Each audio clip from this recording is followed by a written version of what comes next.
सबसे बड़े लोगों की कैलाश विजयवर्गीय जी, जो जनता को बोल रहे हैं कि हम आपके पास वोट मांगने नहीं जाएंगे, हम अपने आप चुनाव जीत जाएंगे। इसका मतलब वो गुंडा राज करेंगे। इनके आने से पहले ही गुंडा राज था, अभी आ गए तो यहाँ पर बलात्कार के केस बढ़ जाएंगे, गुंडागर्दी बढ़ जाएगी और अवैध काम बढ़ जाएगा।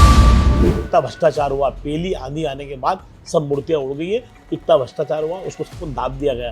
ये जनता देख रही है। कमलनाथ जी सरकार में नहीं तो प्रदेश के अंदर, क्योंकि भ्रष्टाचार से तो प्रदेश परेशान है। 4 या 5 जने मुख्यमंत्री बन रहे हैं, मतलब मध्य प्रदेश के 5 टुकड़े होने वाले हैं चुनाव के बाद। इनकी विधानसभा में दारू दुकानें भी खुली हुई है, इनके बेटे की दुकान वहाँ दारू दुकान खुली हुई। अब कैलाश जी को झूठ बोलना पड़ रहा है कि मैं ड्रग्स बंद करा दूंगा। ये कितना ही पैसा बांट ले, कितनी भी गुंडागर्दी कर ले, परंतु ये चुनाव नहीं जीतेंगे।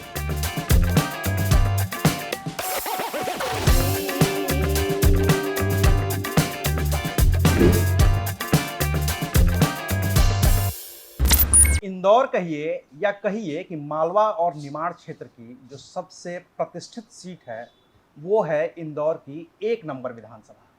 और इस वजह से हो गई है क्योंकि यहाँ पर भारतीय जनता पार्टी का बहुत बड़ा स्टेक दांव पर है और उन्हें यहाँ पर कैलाश विजयवर्गीय को 10 साल बाद चुनावी मैदान में उतारना पड़ा है। लेकिन यहाँ पर कांग्रेस मजबूत स्थिति में दिख रही है और यहाँ पर कांग्रेस के विधायक हैं संजय शुक्ला, जो मध्य प्रदेश के सबसे अमीर विधायकों में से एक हैं। तो चलिए जरा संजय शुक्ला जी से बात करते हैं और ये जानने समझने की कोशिश करते हैं कि इस बार की चुनौती उनकी कैसी है। तो शुक्रिया सर वक्त देने के लिए। कितनी बड़ी चुनौती है ये? मेरे लिए कोई बड़ी चुनौती इसलिए नहीं है मेरे लिए, क्योंकि जब से मैं विधायक बना हूँ उसके पहले से मैं और मेरा पूरा परिवार, मेरी जनता मेरी भगवान है, मेरा परिवार है, उसके लिए मैं हमेशा लड़ता रहा, काम करता रहा। भले दुख की बात हो या सुख की बात हो या विकास की बात हो या कोरोना काल की बात हो, हर चीज़ में आपने टीवी माध्यम देखा हो। कोरोना काल के अंदर मैंने अपनी जान की परवाह ना करते हुए मैं जनता की सेवा में खाना खिलाने की व्यवस्था करी, खाना बांटने की व्यवस्था करी, आईसीयू की व्यवस्था करी। शमशान घाटों में जो लाशें नहीं जल पा रही तो उनकी जाके जलाने की व्यवस्था कराई। उसके अलावा अस्पताल खुलाने की व्यवस्था कराई, जो सरकार द्वारा अस्पताल बंद थे उनकी व्यवस्था कराई। जो आदमी दवाई लाइन में लगे तो उनके खाने की व्यवस्था कर भाई। हर चीज़ के अंदर मैंने काम करके दिखाया। बाकी हिंदुस्तान का कोई विधायक संसद रोड पे नहीं आया। उसके अलावा धर्म की यात्राएं जितनी भी है, जितनी है, कौन सी हो, मतलब अयोध्या की बात हो, मथुरा की बात हो, या आप खाटू श्याम की बात कर ले, मैं करा रहा हूँ, कथा की बात कर ले तो मैं करा रहा हूँ। उसके अलावा मेरे विधानसभा के अंदर जितनी शादियाँ मेरे गरीब परिवार की होती है उन परिवारों की शादी कर रहा हूँ। लगातार मेरे ऑफिस के अंदर 3 घंटे बैठकर मैं लगातार लोग सेवा करता हूँ।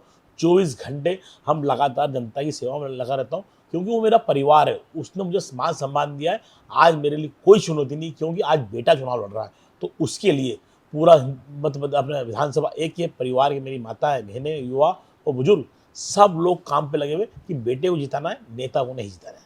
आपने इतना ज़्यादा काम ही कर दिया है या आपने इतनी ज़्यादा प्रतिष्ठा हासिल कर ली अपनी जनता के बीच, तभी तो मुझे लगता है कि भारतीय जनता पार्टी को अपने सबसे कद्दावर नेता को यहाँ पे उतारना पड़ा, कैलाश विजयवर्गीय जी को। आपके तो पुराने मित्र रहे होंगे, आपके पिताजी भारतीय जनता पार्टी के बड़े नेता थे। कैसे संबंध हैं आपके कैलाश जी से? देखिए, वो जब पार्षद बने थे उसके पहले से मेरे पिताजी के संबंध थे। उनको मेरे पिताजी ने पार्षद बनाया, उसके बाद विधायक बनवाया, फिर महापौर बनवाया, फिर मंत्री भी बने, वो सब कुछ बने। मेरे परिवार से अच्छे संबंध थे, परंतु आज वो मेरे सामने लड़ने आए, इसका मतलब उनने परिवार और मान सम्मान भी नहीं रखा। आज देखिए, उनको 2 नंबर से लड़ना चाहिए था, 3 नंबर से लड़ना चाहिए था, जहाँ से उनका बेटा लड़ा, 4 नंबर से जहाँ से वो लड़े, महू से, हर जगह से वो लड़ के बाहर क्यों आते हैं। परंतु आज इस बेटे के सामने उनको इसलिए लड़ना पड़ा कि भारतीय जनता पार्टी के पास विधानसभा एक के अंदर एक भी ऐसा कार्यकर्ता नेता नहीं था जो मुझे चुनौती दे पाए, क्योंकि मैंने पूरे परिवार के रूप में काम करा है। मैंने राजनीति नहीं करता हूँ, मैं सेवा करता हूँ। आपके लिए बड़ी चुनौती कौन है? सुदर्शन गुप्ता जी जो पहले थे या अभी ये कैलाश विजयवर्गीय जी? किससे काम आपका आसान हुआ है, क्या लगता है आपको? सुदर्शन गुप्ता जी रहते तो ज़्यादा गुप्ता जी रहते तो मुझे चुनौती होती, क्योंकि वो लोकल थे, वो 15 साल के विधायक थे और लगातार उन्होंने काम भी करा था। परंतु इन्होंने 10 साल में कोई विधायक नहीं काम करा और चुनाव में आते ही सबसे पहले गुंडों की फौज मेरी विधानसभा में चालू हो गई। एक आपराधिक पकड़ने विधायक है, उनके ऊपर 302 का केस चल रहा है, 376 का केस चल रहा है। मनोज परमार जी के मन से ये अनाउंसमेंट होता है कि कभी विधायक बनेंगे तो कैलाश जी विधायक बनेंगे, परंतु हर काम की व्यवस्था, हर काम करने के लिए मनोज परमार हमारे क्षेत्र में काम कराएंगे। ऐसे गुंडे बदमाशों को काम की व्यवस्था कराई जा रही। हमारे क्षेत्र में जो दारू बेचते हैं उन लोगों के फोटो लगेंगे। गली गली के जो गुंडे हैं वो लोग फोटो लगा रहे हैं। भारतीय जनता पार्टी के कोई कार्यकर्ताओं को नहीं पूछा जा रहा है और हमारे जितने कार्यकर्ताओं को डराया जा रहा है। इसलिए डराया जा रहा है कि भाई कैलाश जी चुनाव लड़ रहे हैं, यहाँ गुंडों की फौज लेके आए। परंतु मैं भी ना डरने वाला हूँ, ना मेरे परिवार डरने वाला है, क्योंकि मेरा परिवार इतना बड़ा है। 4 लाख लोगों का परिवार है। ये कितना ही पैसा बांट ले, कितनी भी गुंडागर्दी कर ले, परंतु ये चुनाव नहीं जीतेंगे। ये बाहर से आए, ये एक हवा है। इनने आते ही सबसे पहले इनका घमंड चूर करना क्यों, जिनने इनको कैलाश से कैलाश जी बनाया उनके बारे में बोलते हैं कि मैं वोट मांगने नहीं जाऊँगा, हाथ जोड़ने जाऊँगा। दुनिया के अंदर कभी भी 2 ही भगवान रहते हैं हमारे लिए, एक जनता भगवान होती है, एक ऊपर वाला भगवान। उस भगवान से आप बोल रहे हैं, जिस भगवान ने आपको महापौर बनाया, आपको पार्षद बनाया, विधायक बनाया, मंत्री बनाया, उसका जवाब जनता बिल्कुल देगी और वो अपने बेटे को जिताएगी, नेता को नहीं जिताएगी। और ना विधानसभा 1 में रहते हैं और रहते 4 में रहते हैं। इसलिए जनता मेरे साथ है। आप विधायक बने तो पिछले दिनों आपका एक बयान सुना था कि यहाँ के डीएम और एसपी आपका फ़ोन नहीं उठाते और तमाम ऐसे आरोप आपने लगाए थे। क्यों नहीं छोड़ देते हैं? फिर भारतीय जनता पार्टी की सरकार है तो कैलाश जी जीत जाएं, शायद मुख्यमंत्री बन जाएंगे। वो तो उनके लोग तो यही दावा कर रहे हैं कि इस बार मालवा निमाड़ से हमारा मुख्यमंत्री होगा और कैलाश जी मुख्यमंत्री बनने आए हैं, इंदौर भी डेवलप हो जाएगा। अब की तो मुझे ऐसा लग रहा है कि मध्य प्रदेश के 4 टुकड़े 5 टुकड़े होने वाले हैं। एक तरफ तोमर जी बोल रहे हैं हम मुख्यमंत्री बन रहे हैं, एक तरफ प्रहलाद पटेल जी बोल रहे हैं हम मुख्यमंत्री बन रहे हैं, एक तरफ बोले शिवराज जी मुख्यमंत्री बन रहे हैं, एक तरफ कैलाश जी मुख्यमंत्री बन रहे हैं, बस सिंधिया जी मुख्यमंत्री बन रहे हैं।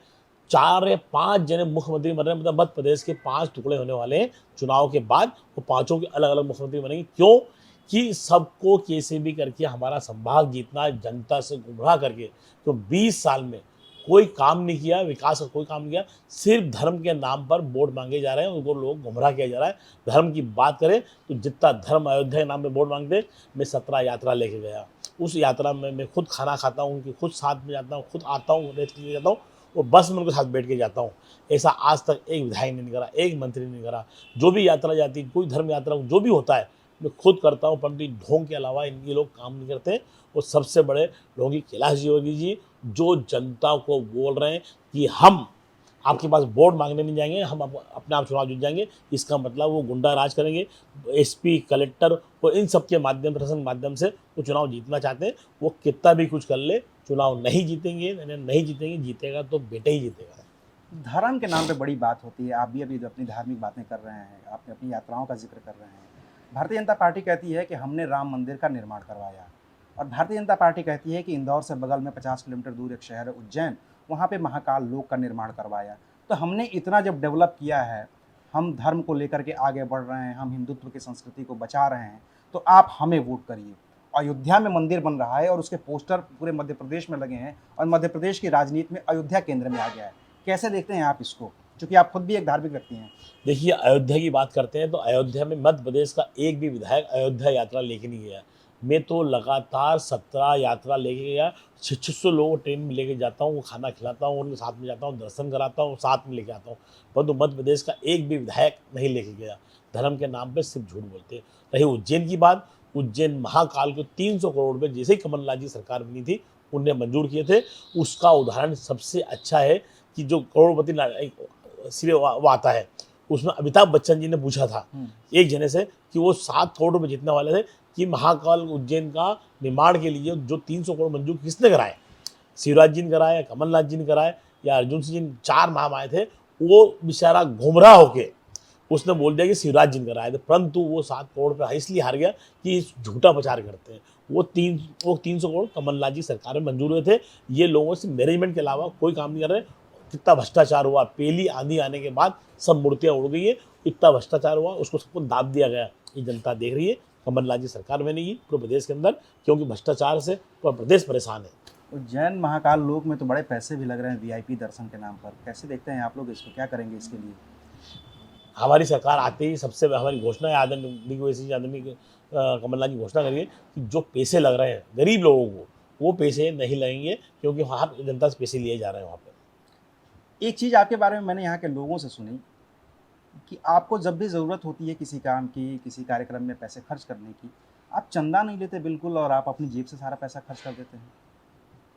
देखिए भगवान ने मुझे दिया हुआ है तो मैं चंदा क्यों मांगूँ। जो हमारे सामने सामने कैंडिडेट है वो चंदे के अलावा बात नहीं करते। आज वो चंदे से पूरा शहर में वोट खरीद रहे हैं, नोट से खरीद रहे हैं। आपने देखा हो टीवी के माध्यम से 51-51 हज़ार रुपये नोट बात कर रहे हैं, साड़ियाँ बांट रहे हैं, गिफ्टें बांट रहे हैं, सब खाना खिला रहे हैं। इसलिए कैसे भी करके चुनाव जीतना है, मुझे भगवान ने सब कुछ दिया हुआ है, मैं कभी चंदा नहीं लेता। और एक और भी समस्या है आपकी इंदौर 1 विधानसभा क्षेत्र की, नशे की समस्या है क्या यहाँ पे? कुछ ज़्यादा ही? नशे की समस्या इंदौर नहीं पूरे मध्य प्रदेश के अंदर है। और सबसे ज़्यादा विधानसभा 2 में जहाँ से ये विधायक रहे हैं, जहाँ से इनके विधायक हैं, वहाँ पर सबसे ज़्यादा ड्रग्स बिकती है, वहाँ ज़्यादा पब्स हैं, वहाँ पर सब दुकानें हैं। मेरी विधानसभा में मुझसे लगी हुई है, परंतु मैंने 5 साल में एक भी दारू की दुकान नहीं खुलने दी। परंतु इनकी विधानसभा में दारू की दुकानें भी खुली हुई है, इनके बेटे की दुकान वहाँ दारू की दुकान खुली हुई है। यहाँ पर आकर अब बोले क्या, विकास संजय सोला ने कराया, धर्म संजय सोला ने कराया, कोरोना काल संजय सोला ने कराया, हर काम तो मैंने करा हुआ है। तो अब कैलाश जी को झूठ बोलना पड़ रहा है कि मैं ड्रग्स बंद करा दूंगा। तो ड्रग्स बंद कराना है तो मतलब इसका मतलब शिवराज सरकार और आपकी सरकार ने 15 साल से यहाँ ड्रग्स बिकवा रहे हैं और उसके ही ये आपकी कमाई है। ये बताइए, आप चूँकि कांग्रेस के विधायक हैं और कांग्रेस पूरे मध्य प्रदेश में 2 गुटों में बटी हुई नज़र आ रही है। कमलनाथ जी का गुट अलग है और दिग्विजय जी का गुट अलग है। किसके साथ हैं आप? देखिए हमारे दोनों गुट नहीं है, दोनों परिवार के हैं और दोनों परिवार से मिल के काम कर रहे हैं। क्योंकि ये जो टिकट कट रहे हैं, बँट रहे हैं, बहुत सारी जगहों पे मैं घूम के आया हूँ, बहुत बड़ा असंतोष है इस बात को लेकर के। तो कैसे आप लोग टैकल कर रहे हैं इस पूरी चीज़ को? देखिए ये हमारे परिवार के अंदर हर परिवार भारतीय जनता पार्टी में भी टिकट करते हैं तो लोग नाराज़गी आती है, इसको टिकट नहीं मिलता वो नाराज़ होता है, इसको मिलता है वो अपने काम में लगा रहता है। ये चलता रहता है और हमारे वहाँ काम बनवाने का काम चालू हो चुका है। नहीं, क्योंकि मुझे एक वरिष्ठ पत्रकार ने ये बताया कि जब तक कांग्रेस में गुटबाजी है, तब तक तो कांग्रेस मजबूत स्थिति में। बिहार में कोई गुट नहीं है तो कांग्रेस खत्म हो गई। मध्य प्रदेश में गुट है तो मध्य प्रदेश में कांग्रेस मजबूत स्थिति में है। देखिए जहाँ परिवार होता है वहाँ 4 बर्तन बचते हैं, जहाँ परिवार नहीं होता है तो वहाँ बर्तन कभी नहीं बचेंगे। तो हमारे वहाँ बहुत सारा परिवार है, बहुत बड़ा परिवार है, हम और उस परिवार को सब मैनेज करने में लगे। आकाश विजयवर्गीय जी से कैसे संबंध है आपके? वो तो आपके मित्र के बेटे हैं। बिल्कुल छोटे भाई हैं, तो छोटे भाई के रूप में मानता हूँ मैं। हमेशा हम साथ में रहते हैं, साथ में मिल काम करते हैं।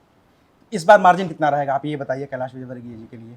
मार्जिन तो वो बोल रहे थे कि मैं 1 लाख से जीतूंगा, हम्म। धीरे से बोलने लगे मैं 50,000 जीतूंगा। ये भी एक दिन बोले 25,000 से। अभी एक मीटिंग के अंदर बोले कि मेरे को 1,500 वोट से मत जिताना, नहीं तो मेरी इज्जत कम हो जाएगी। मैं तो जीत रहा हूँ, हज़ारों वोटों से जीतूंगा, क्योंकि मैं अपने परिवार के अंदर चुनाव लड़ रहा हूँ और परिवार का बेटा चुनाव जीता। और एक ये मुकदमे वाला क्या है, आखिरी सवाल बता दीजिए, जो आपने आरोप लगाया था इनके निर्वाचन के बाद कि इन्होंने कोई केस मुकदमा छिपा लिया है? उसको देखिए हालांकि चुनाव आयोग ने खारिज कर दिया। खारिज कर दिया, चुनाव आयोग के दबाव में है, लोग भारतीय जनता पार्टी के दबाव में कोई भी शपथ पत्र दिया जाता है। ये सुप्रीम कोर्ट का आदेश है, चुनाव आयोग का आदेश। कोई भी शपथ पत्र के अंदर कुछ छिपाई नहीं आती। इनने बंगाल के अंदर 376 बलात्कार का केस लगा हुआ है, वो छिपाया। छत्तीसगढ़ में एक 2012 से केस चल रहा, वो छिपाया। और बंगाल के केस के अंदर सुप्रीम कोर्ट के अंदर लगातार इनको वहाँ से बोला कि आप हाई कोर्ट जाइए। उसके अलावा छत्तीसगढ़ जो केस था वो भी लगातार उसका नोटिस भी जारी हुआ, उसके लिए संबंध भी जारी हुआ, पेपरों में भी आया। सब कुछ जानकारी हो के इन्होंने इसलिए छिपाया कि जनता के सामने अब रेप केस का मामला जाएगा तो हमारी इमेज कम हो जाएगी। परंतु जनता को मालूम पड़ गया, जनता को हमने बता दिया है। अब इनकी इमेज, वो परिवार के अंदर सबसे ज़्यादा हमारी महिलाओं की मान सम्मान की बात थी, अब वो भी कम हो गई है, क्योंकि इनके आने पर पहले ही गुंडा राज था। अभी आ गए तो यहाँ पर बलात्कार के केस बढ़ जाएंगे, गुंडागर्दी बढ़ जाएगी और अवैध काम बढ़ जाएंगे। एक आखिरी सवाल सर बता दीजिए, चूंकि आप मध्य प्रदेश के सबसे अमीर विधायकों में से एक हैं, आमदनी का जरिया क्या है आपका? चूंकि शपथ पत्र में तो आपने लिखा है। देखिए मेरा ट्रांसपोर्ट है, मेरा स्कूल है, मेरा कॉलेज है, उसके अलावा क्या बोलते हैं मेरे गोडाउन्स है और खेती बाड़ी है, अन्य काम है। और ये सारे पैसे जो आप कमाते हैं जनता में लगा देते हैं? आप देख रहे हैं मैं जनता को लगाता हूँ, जनता मेरी भगवान है, जनता ने मुझे मान सम्मान देती है, मैं जनता की सेवा करता हूँ। तो ये थे मध्य प्रदेश के इंदौर 1 से कांग्रेस विधायक संजय शुक्ला, जो कैलाश विजयवर्गीय के खिलाफ ताल ठोक रहे हैं और बार बार इस बात का दावा कर रहे हैं कि उनकी जीत पक्की है और कैलाश विजयवर्गीय यहाँ से चुनाव हार जाएंगे। लेकिन आखिरी नतीजे आएंगे 3 दिसंबर को। तब तक देखते रहिए अनकट। शुक्रिया।